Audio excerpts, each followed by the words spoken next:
Well, another week here live from our offices here in Stockholm. Welcome once again, as we have ourselves something special for today, because that's right, I am bearing gifts for you guys to enjoy at home. That's right, we have new stuff added to the game. New stuff added to the beta. I have 2 full pages of stuff that was added this week. I got it handed to me just early by the project manager, and it is looking good for EU4 in the near future, because tons of stuff has been added, some of which you actually may be interested in. So let's take it from the top, where we will actually go and discuss what we actually have for ourselves this week. Now, as you can see, welcome to the game. And for those people that are not aware what we're doing here, these are the beta sessions for Europa Universalis 4, where we are in the midst of developing the Wealth of Nations, the next expansion for our game. And 32 of our players have decided to jump into the fray and become part of this 32-player multiplayer game, where people will be fighting, well, for prizes, because we do actually have prizes in general for this. Last time around, it was France of Russia, and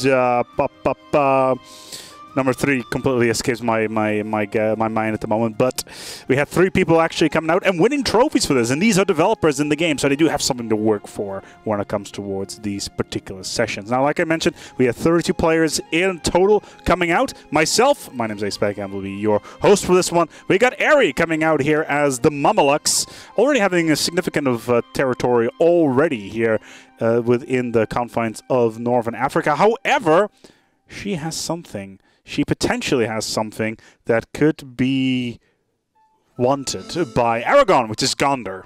So basically, Ari has been a little bit on the side of things, not really talking to other people, and not really going by the rules that she set up together with the Ottomans. So let's go and have a look what else we have. We got Alexavan as the Hansa, who is slowly but steadily expanding his grasp in Northern Europe, being part of the coalition of the Great, which is Brandenburg, Bohemia, and Austria, as well as Bavaria, and they will be trying to work together throughout these sessions. We'll have to see how that pans out for them. We got Bushov, who is right down here, playing as Bohemia, like I said, part of that coalition. Birkin as Hungary, looking very, very good for a country, especially for Hungary in 1504.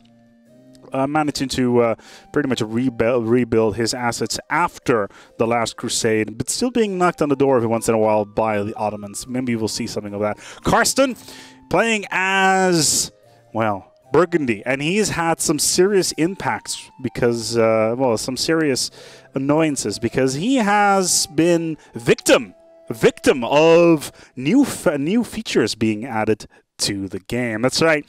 He tried something in our previous game, or at least our previous round from last week, and it kind of has backfired due to new features being added to the game. We will sit on that a little bit further.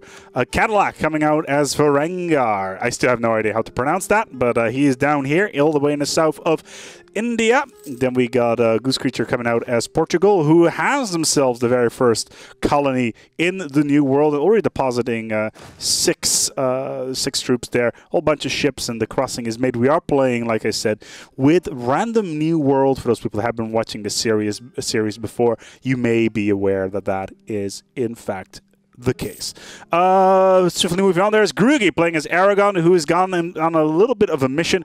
I believe he's in the middle of integrating Naples, which pretty much will add a massive swath of territory towards his nation, pretty much be in control of the boot of Italy, which is pretty substantial to say the least, and will be in control of the Mediterranean. Especially the additional territory will allow him to get a bigger navy, which is going to be very, very important if he wants to dictate proceedings within the Mediterranean themselves. Then we have Guran playing as the Ottomans. Actually came to the aid of Jonas, who's playing as Muscovy versus Lithuania last time around, as Lithuania was trying to invade Muscovy, but they got stuck between a two-side war with Johan and Grom. But he is playing as Ottomans. He still has a fairly large army with about 20,000 troops. Has intervened within Morocco, which sadly is no more, but that is still happening. So what else do we have? We have Heracles coming out as Venice. There he is, right there in combination with Austria. Had to give a bit of territory away to Austria to make sure that he has a sea port. It's not a blue navy port, but what can you do? It's still the Mediterranean. Then we have Mr. Nibbles coming out as the Mughals. Arguably one of the largest territories in the game as of right now. He also has been hit fairly hard by the modifications that have come out in this particular update, in this beta update that we rolled out. Like I said, we will touch more on that later on in this particular stream. So if you are just watching this right now, or if you're watching this on YouTube, then just take a look at the comments in the thread to see where the details lie regarding that. We got Emra playing as Crimea, not really having any impact whatsoever in global politics. So we'll keep that under wraps. But it seems like he hasn't really gotten too much impact on the world at large. Palladium coming out as England. Yeah, not looking too good at all. Only having the south of England as the last vestige of the English kingdom, with Jorvik, better known as Denmark, being played by Sacrifice, taking over pretty much the rest of England right there. Pet Frog coming out as Bavaria, not really playing all that well, but quickly let's dive here into his dynasty. He is the only dynasty within the European conglomerate, so to speak, that is not part of the Habsburgian dynasty, which is pretty much Poland, Bohemia, and I believe Brandenburg as well. I'm not entirely sure, but we'll get to that as soon as Brandenburg's turn is right there. Then we have Potcat playing as Tuscany, growing a lot more than initially anticipated, managing to get himself about 12,000 troops and is in the midst of getting himself a bit more goods produced in that particular area. Maybe he's looking to expand a little bit more with Savoy there, but we shall see. There's also also Ferrara here as well, but they're vassalized by Aragon. We have Mantua, and Mantua is a vassal of Austria. So, in all honesty, Potcat does not have much growth opportunity here. We will have to see what sort of politics pop up throughout this session in order to see what happens there. Rufo coming here out as the mighty shogunate of Japan, has managed to integrate most of the smaller dependencies within Japan themselves, and looking particularly strong. He only needs only 3 more of the smaller nations to integrate, but that's going to shouldn't be too difficult in general. But we'll see how that will pan out in general. Then we have Sacrifice playing as Denmark. We already touched on that earlier on, having invaded a massive chunk here of England, having integrated Norway mainly because Sweden is being played by Greykov, so they had to release each other so they could work together to pretty much create this massive imperium of Sweden, which is currently stretching all the way here from the White Sea down to the Öresund in the south of Sweden, which used to be Denmark. But like I said, the Sacrifice here having a fairly powerful empire. Has he started to? I don't think he has started to replace any culture within England, but he may be looking to that sooner or later. Actually, I'll have to take a look whether or not we have English is actually an accepted culture within the Imperium of Denmark, which kind of helps there, to say the least. Servancourt playing as Brunei, the Sultanate itself, all the way. Oh, it's actually now a despotic monarchy. On the other side of the map is looking to invade Aceh down here, and looking to expand his grasp potentially on towards the Filipino trade node and trying to reap in the magic that is the trade from the Muscat Islands, as well as all the other trade right there. We may actually have a bit of a touch on that later on, and when we actually start discussing the new features that we have available. Oh, we appear to still have that turned on. One moment, I quickly need to do this. It's kind of annoying because Steam does does reset its Steam Friends every once in a while, which needs to be reset right here. But Brunei is right down here and taking over the Indonesian archipelago, slowly but ever so steadily. Then we have Savoy. We already touched upon him, together with a Podcat down here, pushed into a corner fairly strong here, getting a feudal monarchy as well, having a couple of provinces, not really a mainstay force within Europe, and I would not be surprised if we will see him being run under the foot of maybe Austria, potentially Burgundy or France, somewhere down the line. Finally, the nation that everybody's been waiting for, the Ming, is now part of the game. We had a lot of chat before this particular session whether or not Ming should be part of this series, and you know what? Why not? The letter Z was originally playing as Morocco, has been purged from North Africa by Castile as well as Portugal, and Ming is now in full and now taking over as Ming here. And let's take a look here what sort of factions they're looking at right now on the eunuch. I am not particularly familiar with the faction system within the Ming Empire, but we will probably delve on that later on. All I know is that he is going to have a serious amount of trouble when it comes to Japan trying to knock on his doors, as well as the Mughals over here. There was some chat actually that we may actually see Crimea show up sooner or later on the doorstep of Japan. We shall see whether or not that is the case or not. Witch King coming out here as Castile. Arguably the most territory has been searched out by them. They've got their first colony on the shores of well, what used to be North America, really.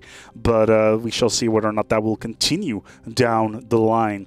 Where was I? Zuft coming here as Scotland. A lot bigger than expected. May actually be looking at Scotland creating Great Britain somewhere down the line, maybe in 200 years, like the 1700s. We shall see whether or not that is the case. Although at this point in time, I think they are pretty much within the coalition with the Danes in order to see if they can control things as they go. PDX Johan, studio manager of Paradox Development Studio, coming out here as a pretty big Poland, having all the way towards the Gulf of Odessa, into the Black Sea, all the way up to the Baltic. So a very, very strong force here being deployed. Then we got Bull, better known as Regina, coming here as out as Oman. She wasn't in this session last time around. However, the AI has expanded for her, which is pretty helpful for her. So now she can actually go and control the trade here in the Gulf of Aden. So we shall see if she actually managed to get her stuff together.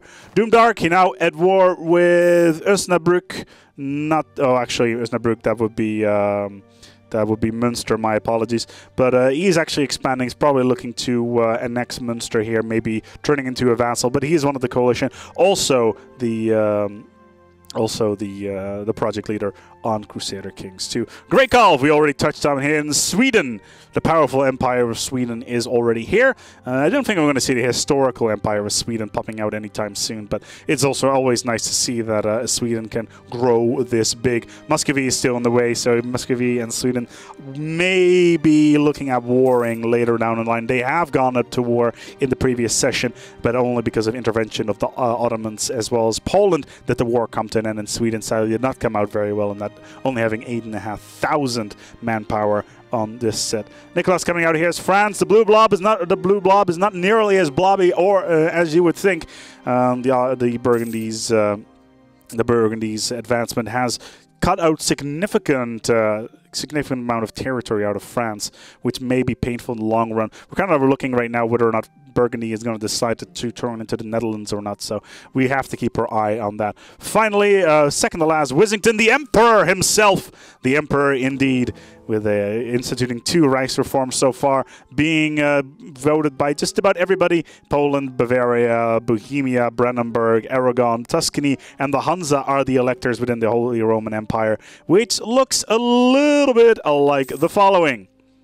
That Holy Roman Empire is significantly bigger than your usual Holy Roman Empire. So keep your eyes on that particular setup because they are powerful indeed. Finally, the last one in this series, Jonas coming out here as Muscovy, the proto-nation of Russia, ready to move out. In the last session, they managed to managed to pick up Novgorod as well as Kolm from I think it was Sweden and Lithuania, and this will potentially allow them to form Russia somewhere down the line. All they need to do is integrate Ryazan and become tech level 10, which is not that far away. Only 3 tech levels remaining. So there you have it. There's the overview of the session so far. Let's get this party underway. My name is Acebeck. I will be your host for this particular session. And if you just tuned in, welcome. This is Europa Universalis for the Wealth of Nations. And we got new stuff added to the actual beta. I think it's time for us to start at the top, shall we? Because I have 2 pages of patch notes that were added to the beta patch in-house. And there is just so much stuff to go over.